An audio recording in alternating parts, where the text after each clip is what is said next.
무더운 여름에 시원한 소나기 같은 코너입니다. 이성태 기자가 셰프처럼 뉴스를 썰어보는 코너, 이 셰프의 뉴스 썰기입니다. 어떤 재료 썰어볼까요?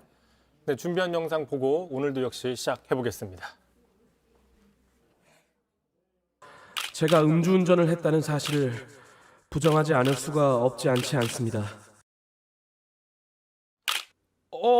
다시 한번 말씀해 주시죠. 인정을 하신다는 겁니까? 안 하신다는 겁니까? 어제 제가 술을 먹고 운전대를 잡았다는 사실을 부인하지 않지 않을 수가 없다는 생각을 안 할 수가 없지 않았습니다. 아니 그래서 지금 하지만 이것만은 자신 있게 말할 수 있습니다. 네, 그게 뭔가요? 일단 이 말을 하기 전에 저를 지지해 주셨던 그게 아니라 지금 그게 아니잖아요. 자, 술은 마셨지만 운전은 하지 않는다. 저런 식으로 기자회견하면 진짜 기사 쓰기 곤란하겠습니다. 자, 어쨌든 시청자분들이 보시면서 술은 마셨지만 음주운전은 하지 않았다. 이 유명한 말을 떠올리실 것 같은데 여당에서 나오던 음주운전 논란 관련된 얘기인가 봐요. 그렇습니다. 그 이재명 캠프의 박진영 이제 전 대변인이죠. 음주운전 관련된 부적절한 발언을 올렸다가 논란이 되자 어젯밤에 전격적으로 사퇴를 했습니다. 하지만 논란은 오늘 여당에서 더 커지고 있습니다.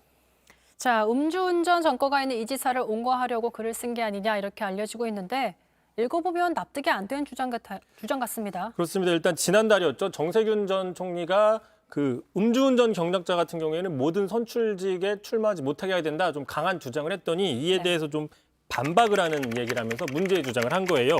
바로 이 부분이죠. 자, 힘든 하루를 마치고 소주 한잔 하고픈 유혹과 또 몇만 원의 대리비를 아끼고 싶은 마음을 모르고 하는 소리다.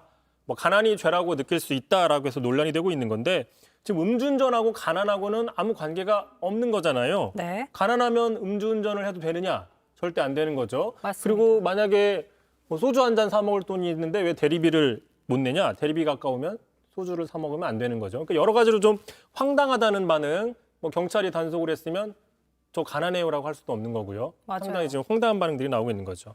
자, 음주운전에 대한 사실 사회적 경각심이 계속 커지면서 처벌을 강화하자는 쪽으로 또 관련된 법안들이 계속 만들어지고 있는데 이것 또한 뭔가 이해가 안 가는 시대를 역행하는 그런 발언 아닐까 싶어요. 게다가 또 이 주장을 하면서 조금 사실과 다른 주장도 했어요. 계속 보시면 이 박진영 전 대변인이 자, 민식이법 등으로 음주운전에 대한 처벌을 강화하는 건 아주 잘한 일이지만 뭐 이거를 상대 경쟁자를 공격하는 데 쓰면 안 된다라고 주장을 했는데 자, 보시면 저 민식이법이 아니라 윤창호법이죠. 민식이법은 그 어린이들 스쿨존에서 속도 제한, 속도를 뭐 의무를 정했을 때는 뭐 처벌하는 법이죠. 그러니까 좀 관계가 전혀 없는 법입니다. 음주라는. 맞습니다. 박진영 전 대변인은 민주당 이제 부대변인을 지내셨고 지난 1일에 이재명 캠프에 합류한 걸로 알려지고 있는데 이거 뭐 하루 만에 사퇴를 한 꼴이 됐어요. 그래서 지금 특히 더 문제가 되는 건 야당과도 다름 아닌 이 음주 문제로 설전을 벌였는데 결국 좀 긁어부스럼을 만든 게 아니냐라는 논란이 나오는 게요. 바로 이렇게 얘기를 했습니다. 자, 윤석열 전 총장이 지금 뭐 치맥 회동도 하고 소주를 마시고 이런 것들의 행보에 대해서 비판을 하면서 대권 후보 활동이 술자리를 전전하는 거냐, 그냥 술꾼으로 살아라라고 비판을 하니까 바로 이준석 대표가 뭐 술꾼으로 살아라는 말을 어떻게 할 수 있냐, 윤 후보가 음주운전이라도 했느냐라고 바로 맞받아쳤죠. 저거는 바로 그 이 지사의 과거 경력을 좀 디스한 거 아니냐라고 분석이 되고 있고 참고로 그 박진영 전 대변인 역시 2007년에 음주운전 경력으로 본인이 벌금을 100만 원 낸 적이 있습니다.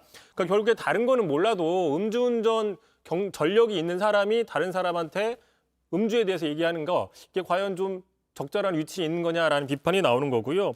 제가 그래서 이재명 지사 캠프 쪽에 좀 물어봤더니 뭐 그런 뜻은 아니었을 테지만 좀 안타깝다. 뭐 이렇게 좀 반응을 하고 있습니다. 그런 뜻은 아니었다. 글쎄요. 듣는 사람들이 이제 해석하기에 나름의 다르다고 얘기를 하는 거 있는 건지 모르겠네요. 어쨌든 캠프를 합류하자마자 논란이 터졌기 때문에 이 지사 측도 좀 곤혹스러운 입장이겠어요? 아까 말씀드린 것처럼 안타깝다. 여기에 좀 방점이 찍혀 있는 거죠. 예. 참고로 일단 이번에 어쨌든 박 전 대변인이 사퇴를 했기 때문에 이걸 끝나길 바라는 분위기가 있는데 지금 다른 주자들 절대 끝내고 싶어하지 않는 상황입니다. 바로 김두관 후보죠.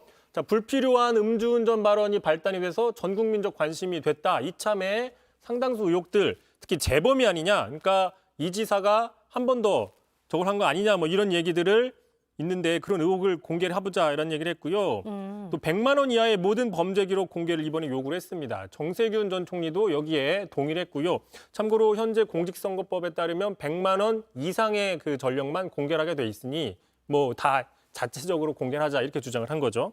그러니까 이 지사가 지금 2004년 음주운전이 150만 원 벌금 기록이 있기 때문에 그것만 공개되어 있는데 혹시 100만 원 이하를 공개했을 때 또 거기에 전과가 있지 않을까 해서 또 공격이 들어오고 있는 거네요. 바로 그런 지점입니다. 그러니까 이제 오늘 이 지사가 직접 나서서 반박을 했습니다. 그 2004년도 한 번, 딱 한 번밖에 없고 다른 음주운전 경력은 숨긴 게 없다라고 주장을 하고요. 특히 경쟁자들의 태도 이해할 수가 없다라고 하면서 섭섭함을 좀 드러냈는데 직접 한번 들어보시죠.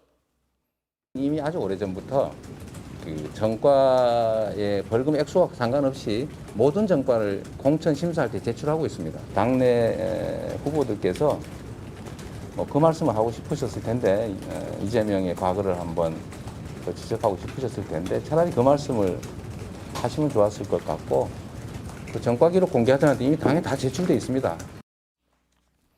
자, 앞서 썰전에서 이재명 또 이낙연 캠프에서 치열하게 지금 맞붙어 봤는데 아마 내일 TV 토론도 예정돼 있으니까 거기서 또 이 관련된 사안들이 도마 위에 오를 것으로 보입니다.